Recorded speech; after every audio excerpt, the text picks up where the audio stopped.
विद्यार्थी मित्रांनो नमस्कार.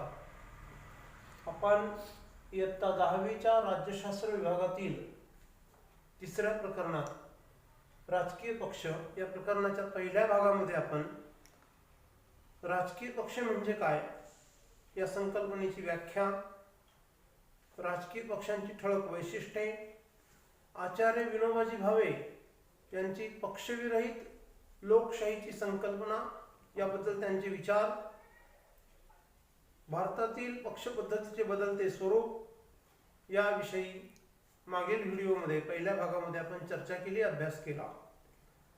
प्रस्तुत प्रकरणाच्या आजच्या दुसऱ्या भागामध्ये आपण भारतातील राष्ट्रीय पक्ष, राजकीय पक्ष, राष्ट्रीय स्तरावरील आणि प्रादेशिक पक्ष ठरविण्याच्या भारत निवडणूक आयोगाच्या अटी तथा निकष याचा अभ्यास करणार आहोत.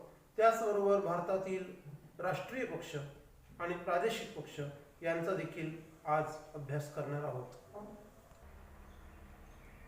विद्यार्थी मित्रांनो, भारत निवडणूक आयोग ही घटनात्मक संस्था आहे राज्य सरकारची, केंद्र सरकारची.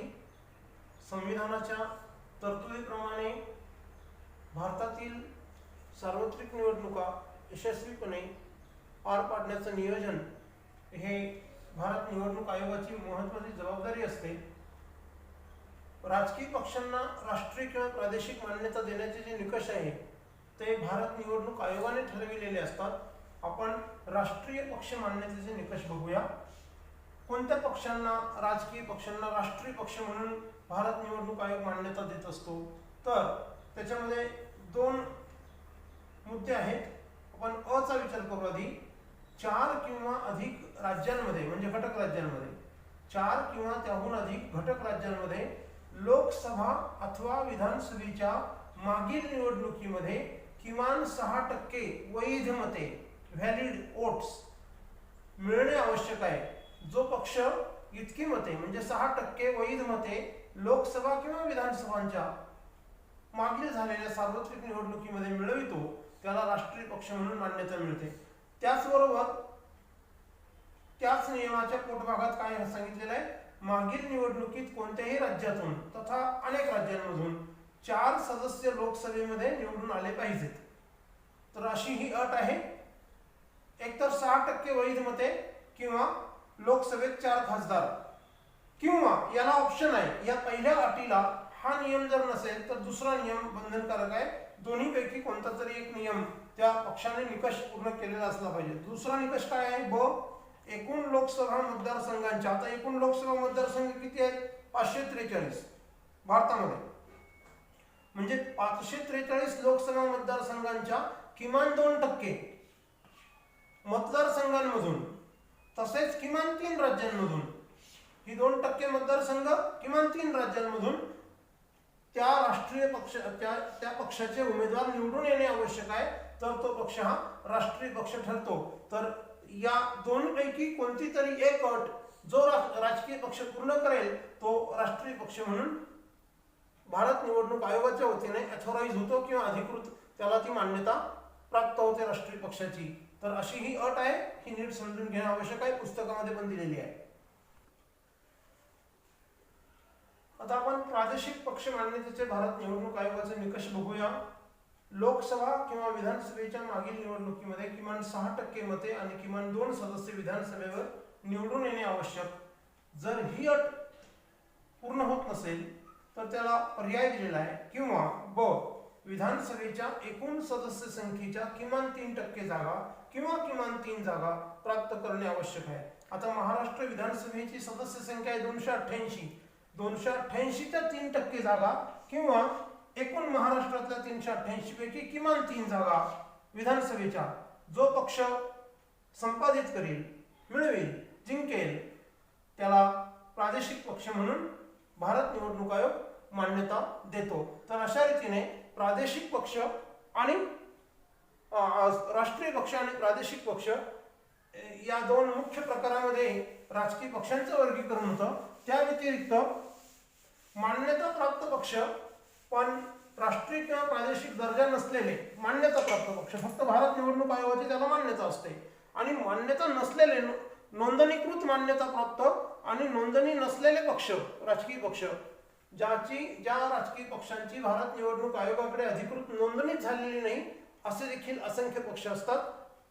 तर भारत निवडणूक आयोगाच्या वेबसाईटवरती www.eci.gov.in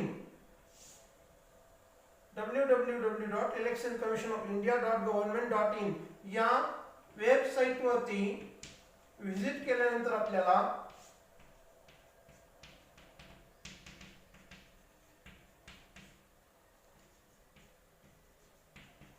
अधिक माहिती मिळवता येईल.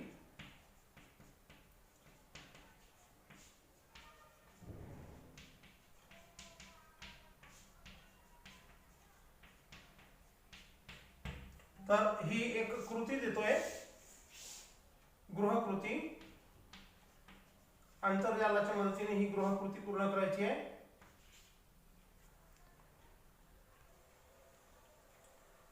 विद्यार्थी मित्रांनो, भारत निवडणूक आयोगाचे हे जे नोटिफिकेशन आहे अधिकृत, notification number 56/2001/PPS111 dated 13th of November 2016, 13 November 2016 हा जो अधिकृत आदेश आहे, भारत निवडणूक आयोगाचं प्रकटन आहे, जाहीर प्रकटन, हा प्रकटन क्रमांक आहे.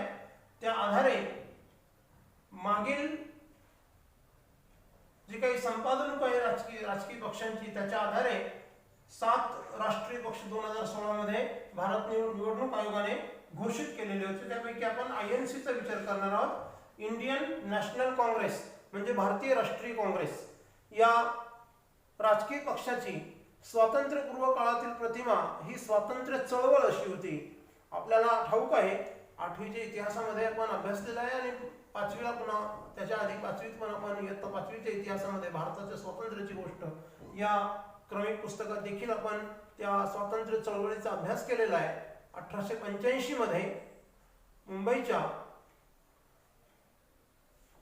गोपालदास तेजपाल संस्कृत पाठशाळेमध्ये राष्ट्रीय सभेचं पहिलं अधिवेशन भरलं होतं, आणि व्योमेशचंद्र बॅनर्जी त्या अधिवेशनाचे अध्यक्ष होते.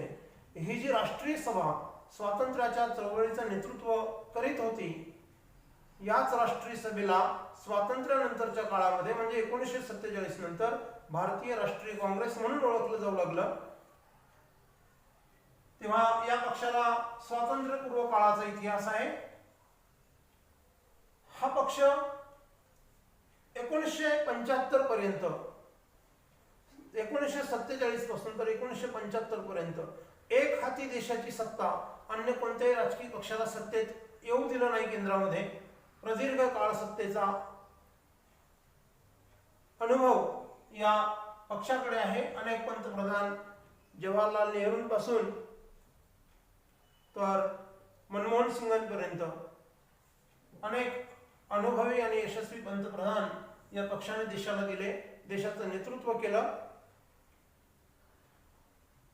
या पक्षाच्या बाबतीत जर सांगायचं झालं तर धर्मनिरपेक्षता,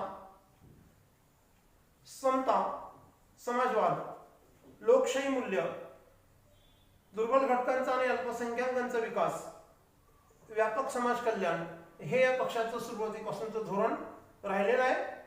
लोकशाही, समाजवाद आणि आंतरराष्ट्रीय शांतता, सामाजिक समता या मूल्यांवर भारतीय राष्ट्रीय काँग्रेसचा विश्वास आहे.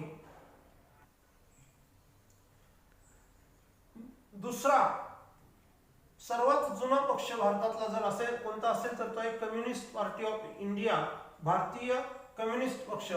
याची स्थापना 1925 मध्ये झालेली आहे. म्हणजे स्वातंत्र्यपूर्व काळामध्ये स्थापना झालेला हा भारतीय राष्ट्रीय काँग्रेस नंतरचा दुसऱ्या क्रमांकाचा जुना पक्ष आहे भारतातला. CPI, communist party of India, अर्थात भारतीय कम्युनिस्ट पार्टी.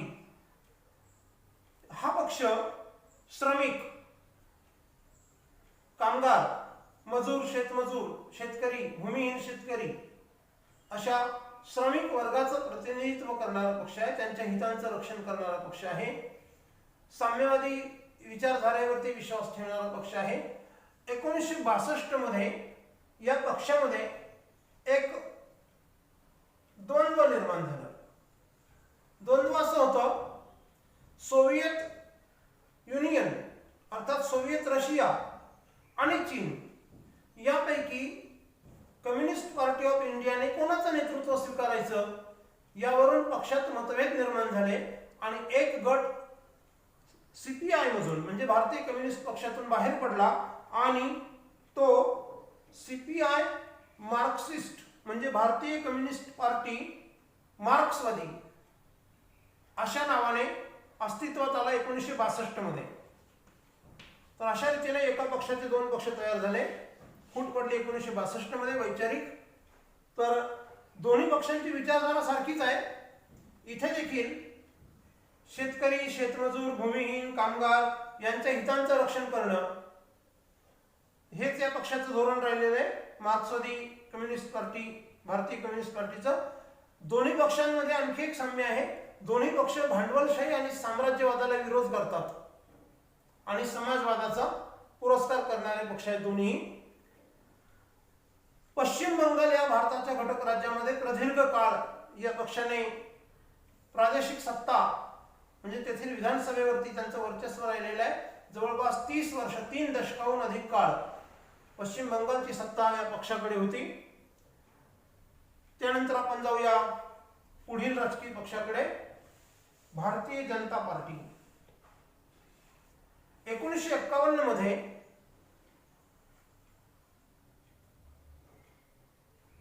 जनसंघ नावाचा पक्ष निर्माण झालेला होता. पुढे हा जनसंघ जनता पक्षामध्ये विलीन झाला.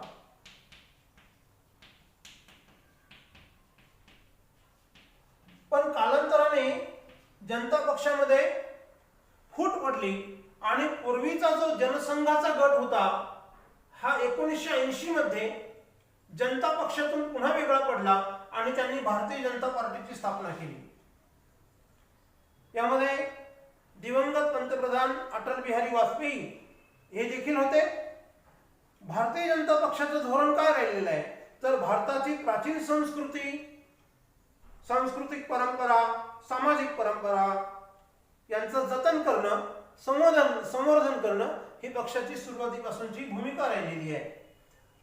आर्थिक विकास साध्य करणं, देशामध्ये विविध प्रदेशांमध्ये आर्थिक समतोल निर्माण करणं, आर्थिक विकासाचा समतोल निर्माण करणं आणि देशाला विकासाच्या पथावर सदैव अग्रणी ठेवणं हे या भारतीय जनता पक्षाचं धोरण राहिलेलं आहे.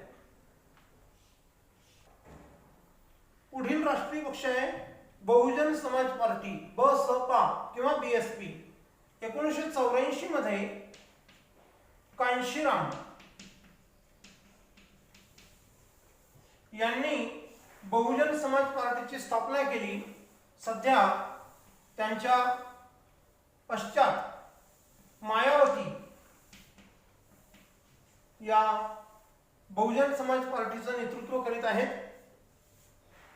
बहुजनांच्या विकासासाठी या पक्षाची स्थापना झाली.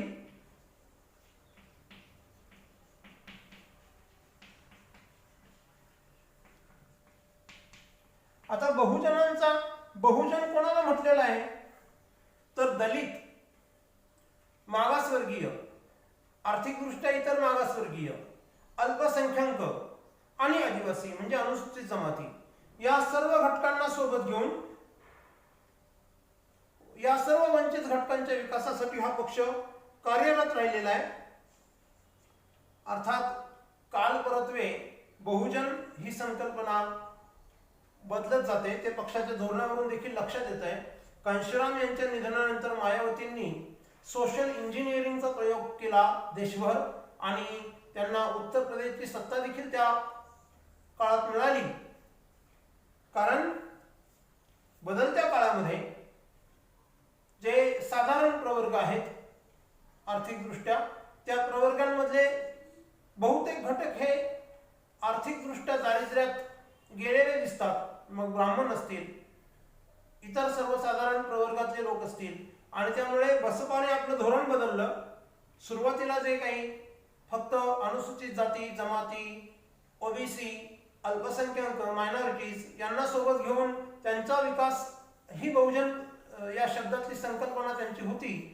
परंतु मायावतींच्या नेतृत्वाखाली सामाजिक अभिसरणाचा प्रयोग बसपाने केला आणि ब्राह्मण समाजातील गरीब लोकांना, मतदारांना पक्षाकडे आकर्षित केलं.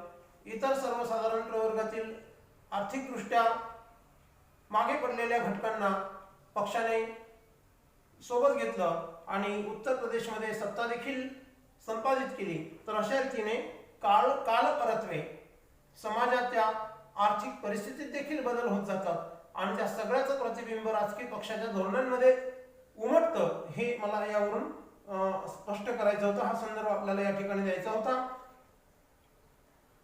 हा राष्ट्रीय पक्ष 2016 मध्ये देखील कायम राहिला. पुढे एनसीपी, राष्ट्रवादी काँग्रेस पक्ष किंवा नॅशनलिस्ट काँग्रेस पार्टी हे या पक्षाचं पूर्ण नाव आहे. 2004 मध्ये किंबहुना त्याच्या आधीच पी.व्ही. नरसिंहराव यांच्या निधनानंतर काँग्रेसमध्ये नेतृत्वावरून एक सुप्त संघर्ष होता. जेव्हा देशाची पुन्हा सत्ता दृष्टीपथात आली त्यावेळेस नेतृत्वाचा हा वाद विकोपाला गेला आणि देशाचा पुढील पंतप्रधान काँग्रेसचा कोण असावा यावरून पक्षामध्ये मतभेद निर्माण झाले. श्रीमती सोनिया गांधी या देशाच्या पंतप्रधान नसल्या पाहिजेत असा काँग्रेसमधल्या एका गटाचा आग्रह होता. कारण त्यांचं विदेशी मूळ हे त्यामागचं कारण होतं. हा आक्षेप होता कारण पंतप्रधान अथवा देशाची सर्वोच्च पद आहेत, राष्ट्रपती, पंतप्रधान ही पद घटनात्मक पद आहेत आणि विश्वासार्हतेच्या दृष्टीने, राष्ट्रीय सुरक्षेच्या दृष्टीने आणि अन्य बाबींच्या दृष्टीने विदेशी मूळ असलेली व्यक्ती भारताच्या पंतप्रधानपदी नको अशा प्रकारचा एका गटाने आपली भूमिका ठाम ठेवली आणि काँग्रेस पक्षामध्ये या एका मुद्द्यावरून फूट पडून एक गट काँग्रेसमधून बाहेर पडला. काँग्रेसच्या विचारधारेशीच मिळती जुळती फक्त एकाच मुद्द्यावरून ही भिन्नता होती आणि या गटाने स्वतंत्रपणे आपलं राजकीय अस्तित्व निर्माण केलं. राष्ट्रवादी काँग्रेस पार्टी अर्थात नॅशनलिस्ट काँग्रेस पार्टी. श्री शरद पवार, श्री तारिक अनवर आणि श्री पी.के. संगमा या तिघांनी या पक्षाची स्थापना केली, राष्ट्रवादी काँग्रेस पार्टीची. सुरुवातीच्या काळामध्ये महाराष्ट्रामध्ये या पक्षाचं प्राबल्य राहिलं, पण महाराष्ट्राबरोबर मेघालय आणि इतर राज्यांमध्ये देखील राष्ट्रवादी काँग्रेसने आपला चांगल्या तऱ्हेने कमी काळामध्ये विस्तार देखील केल्याचं आपल्याला पाहायला मिळालं. मेघालयमध्ये तर तिथल्या विधिमंडळात देखील राष्ट्रवादी काँग्रेसने सत्ता संपादित केलेली होती. 2004 ते 2014 पंतप्रधान मनमोहन सिंग यांच्या नेतृत्वाखालील 2 पंचवार्षिक राष्ट्रवादी काँग्रेस पार्टी हा पक्ष काँग्रेस बरोबर सहपक्ष युपीएचा घटक पक्ष म्हणून सत्तेत राहिलेला आहे. तर महाराष्ट्रामध्ये 1999 ते 2014 इतका प्रदीर्घ काळ विधानमंडळामध्ये हा पक्ष सत्तेत होता आणि आता पुन्हा काँग्रेसला आणि शिवसेनेला सोबत घेऊन पुन्हा महाराष्ट्राची सत्ता या पक्षाच्या ताब्यात आहे किंवा हा पक्ष सत्तेत आहे महाराष्ट्रामध्ये. तर अशा रीतीने एनसीपी हा एक राष्ट्रीय स्तरावरचा पक्ष आहे. आणि त्यानंतर टीएमसी 1999च्या सुमारास काँग्रेसमधून आणखी एक गट बाहेर पडला.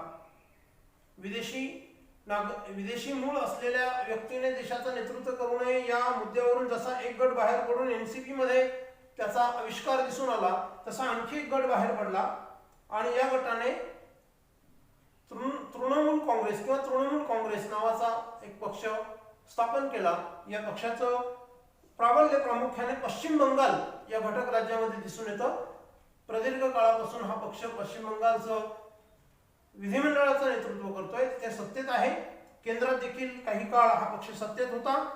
ममता बॅनर्जी या पक्षाच्या संस्थापक आहेत.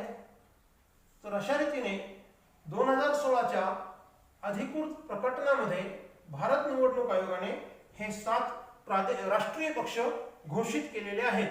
यांच्याबद्दलची अधिक माहिती तुम्ही पुन्हा www.eci.government.in या वेबसाईटवरती मिळवू शकता किंवा विकिपीडियावर देखील तुम्हाला या राष्ट्रीय पक्षांबद्दलची माहिती मिळेल. मित्रांनो, दर 5 वर्षांनी जी काही आकडेवारी असते, लोकसभेमधील निवडणुकांमध्ये यश मिळविण्याची पक्षांची जी राजकीय पक्षांची आकडेवारी बदलत जाते आणि त्यानुसार दर 5 वर्षांनी निवडणूक आयोग त्याचं सिंहावलोकन करून 5 वर्षांनी राष्ट्रीय स्तरावर किती पक्ष आहेत, त्यात वाढ झाली की कमी झाले हे ठरवून ते अधिकृत करीत असतो प्रकटनाद्वारे. तर अशा रीतीने आपण वेळोवेळी हा एक करंट अफेअर्स अपडेट म्हणून याकडे पाहिलं पाहिजे. सामान्य ज्ञान असतं, विविध स्पर्धा परीक्षांच्या दृष्टीने देखील ही माहिती असणं गरजेचं असतं. म्हणून आपण आंतरजालाच्या मदतीने भारत निवडणूक आयोगाच्या वेबसाईटला व्हिजिट करावी आणि ही माहिती अधिकाधिक विस्तृतपणे वाचण्याचा वेळोवेळी प्रयत्न करावा अशी माझी आपल्याला विनंती आहे. विद्यार्थी मित्रांनो, ही दुसरी गृहकृती आहे या व्हिडिओमधील. तुमच्या पुस्तकातील पृष्ठ क्रमांक 85 पेज नंबर 85 या पानाच्या शेवटी एक तक्ता दिलेला आहे, माहिती तक्ता, आकडेवारी त्याच्यामध्ये. या तक्त्यात शेवटी आणखी एक स्तंभ अथवा कॉलम जोडायचा आहे आणि त्या शेवटच्या तयार केलेल्या स्तंभामध्ये तुलनात्मक दृष्टीने त्या ठिकाणी 2009 आणि 2014 ची लोकसभेतील संपादक राष्ट्रीय पक्षांची आकडेवारी दिलेली आहे. त्या तिसऱ्या शेवटच्या स्तंभामध्ये 2019 लोकसभा सार्वत्रिक निवडणुकीतील सदर पक्षांनी मिळविलेल्या जागांचा तपशील आंतरजालाच्या मदतीने शोधायचा आहे आणि तो तक्ता विस्तारित करून तिसरा शेवटचा कॉलम जोडून वहीमध्ये संपूर्ण तक्ता लिहायचा आहे. ही दुसरी गृहकृती आहे आजची. मित्रांनो, आपल्याला माहिती आहे भारत हा विविधतेने नटलेला प्रदेश आहे. भारत हे संघराज्य आहे. ही विविधता किती प्रकारची आहे तर ती अनेक प्रकारची विविधता आहे. असं म्हटलं जातं युनिटी इन डायव्हर्सिटी, पण हे सोपं नाही आहे. अखंडता, एकात्मता टिकवून ठेवणं हे खूप मोठं आव्हान आहे. विविधता, प्रादेशिक विविधता, परंपरांमधील विविधता, संस्कृतींमधील विविधता आणि भाषेतील विविधता हे 4 महत्त्वाचे घटक आहे. यातली प्रादेशिक विविधता आणि भाषिक विविधता, यातून काही समूहांनी किंवा लोकांनी संघटित होऊन आपापल्या प्रदेशातील लोकांमध्ये, मतदारांमध्ये एक आत्मीयतेची भावना निर्माण केली, प्रदेशाच्या अंगाने आणि भाषेच्या अंगाने.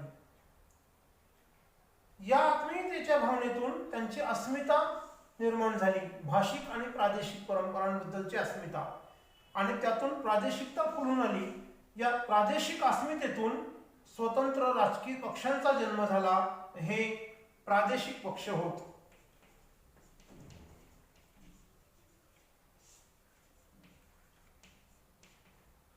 जर नावं घ्यायची झाली, पहिलं नाव घ्यावं लागेल शिवसेना. 1966च्या सुमारास बाळासाहेब ठाकरे यांनी मुंबईमधील मराठी माणूस, मराठी भाषा टिकली पाहिजे, मराठी माणूस मुंबईत टिकला पाहिजे, या मुद्द्यावरून जे संघटन केलं आणि हळूहळू पुढे, मी अगदी प्रकरणाच्या सुरुवातीला सांगितलेलं आहे, कुठल्याही राजकीय हेतूने जेव्हा लोक संघटित होतात त्या प्रत्येक राजकीय पक्षाचा पहिला प्राधान्यक्रमाने हेतू असतो सत्ता मिळविणे. सत्तेसाठी स्पर्धा हे प्रत्येक राजकीय पक्षाचं महत्त्वाचं कार्य आहे, त्याला कोणीच अपवाद नाही. शिवसेना हा महाराष्ट्रातला प्रादेशिक पक्ष आहे. कालांतराने शिवसेनेमध्ये फूट पडली. फूट कशी पडली? राज ठाकरे हे शिवसेनेतून बाहेर पडले आणि त्यांनी महाराष्ट्र नवनिर्माण सेना हा पक्ष स्थापन केला. अशाच रीतीने इतर राज्यांमध्ये देखील प्रादेशिक पक्ष निर्माण झालेले आहेत. जसं बिहारमध्ये लोक जनशक्ती पार्टी नावाचा पक्ष आहे, जो आता सध्या भारतीय जनता पक्षाबरोबर सहयोगी पक्ष आहे. लोक जनशक्ती पार्टी.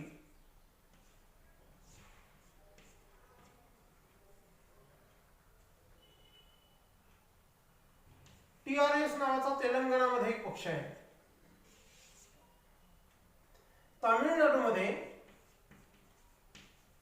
DMK आणि AIDMK 1900 या पक्षाला पण फार मोठा इतिहास आहे. 1920 साली जस्टिस पक्षाची स्वातंत्र्यपूर्व काळात स्वातंत्र्याच्या चळवळीत जस्टिस पक्षाची स्थापना झाली होती, जस्टिस पार्टी.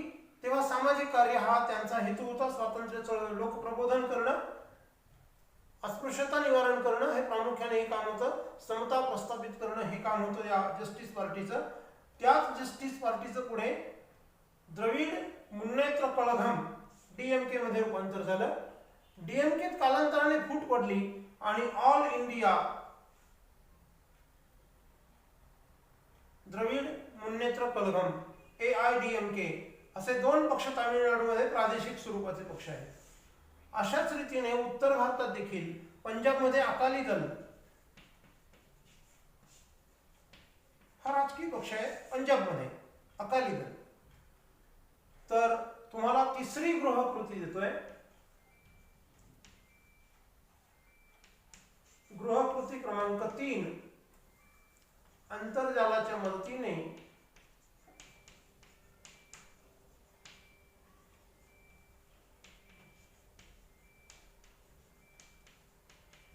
भारतातील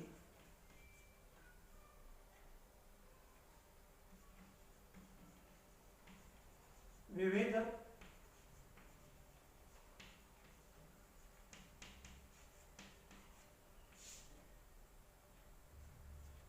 घटक राज्यातील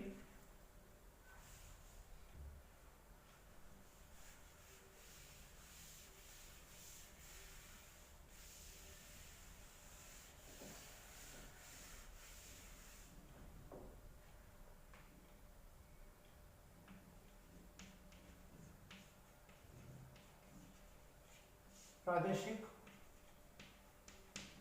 पक्षांची माहिती. यात प्रामुख्याने काय, पक्षाचं नाव, संस्थापक,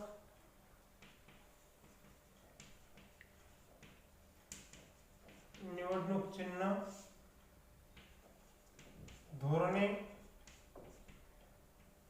किंवा उद्दिष्टे,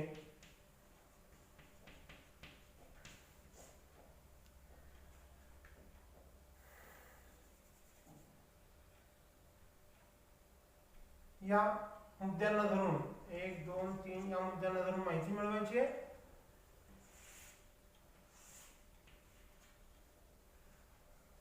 ईशान्य भारतामध्ये आसाम गण परिषद हा एक प्रादेशिक पक्ष आहे. अत्यंत संघर्षपूर्ण रीतीने हा पक्ष निर्माण झालेला आहे. तिथल्या राजकीय समस्येतून दीर्घकाळ आसाममध्ये हा पक्ष सत्तेत आहे. हा तिथला प्रादेशिक पक्ष आहे. अशा रीतीने संपूर्ण भारतामध्ये काश्मीरमध्ये नॅशनल कॉन्फरन्स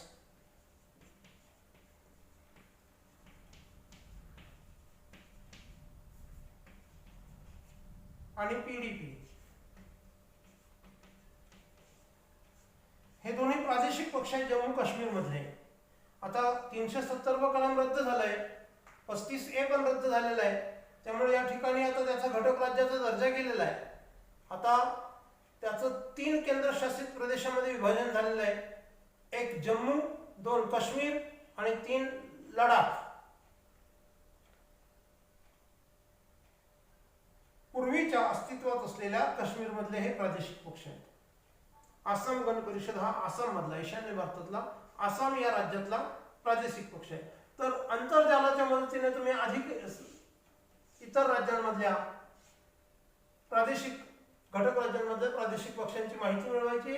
त्या पक्षाचं नाव, कोणी स्थापन केला, त्या पक्षाचं निवडणूक चिन्ह काय आहे आणि त्या पक्षाची 1-2 मुद्दे, धोरणे किंवा उद्दिष्टे हे आंतरजालाच्या मदतीने वहीमध्ये लिहून काढायचं आहे.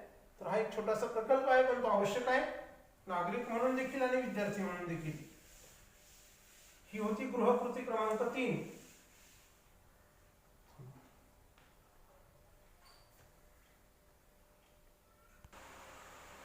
विद्यार्थी मित्रांनो, तर आपण जे प्रादेशिक पक्षांची चर्चा केली त्याच्या आधारे आपण ही व्याख्या मांडू शकतो.